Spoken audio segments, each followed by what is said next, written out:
May I please call on stage Mr. N. Chandrasekharan, CEO at Tata Consultancy Services, to accept the award. Congratulations.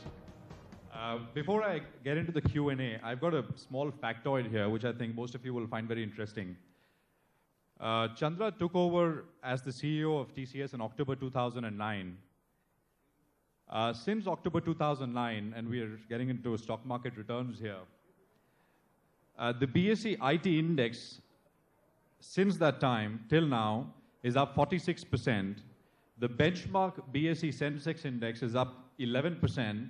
The TCS stock is up 150%.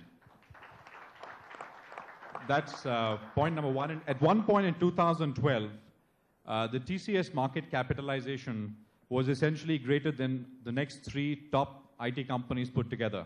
That's Infosys, Wipro, and HCL Tech. Chandra, we could have called you the greatest wealth creator of 2012. Congratulations. Thank you. How do you do it?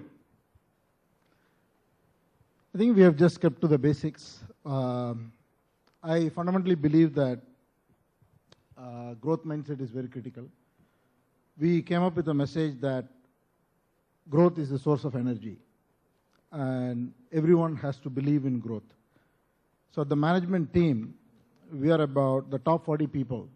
We fundamentally believe that there are opportunities if we decide to learn to listen to the market.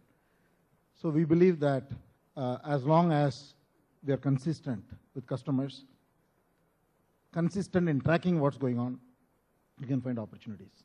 Could I just ask you, the land of free enterprise that's reached free enterprise around the world, the United States of America, is now turning protectionist because of companies like yours and many others in India, where outsourcing is a major problem for them. How are you handling that politically? I think there are issues, real issues. I think the whole visa situation is really getting tougher. At this point in time, there are many other barriers being discussed. I think we've got to see how all this pans out. But overall, if you look at it, there is going to be so much demand, and we need to make sure that we have the talent and we create the solutions, the knowledge power, the framework, and things that don't exist in simple services, simple service form. We need to create those kind of intellectual capital. As long as we do that, I think we'll do well. But we need to tackle these issues short term. Thanks very much, Chandra. Congratulations again. Thank you.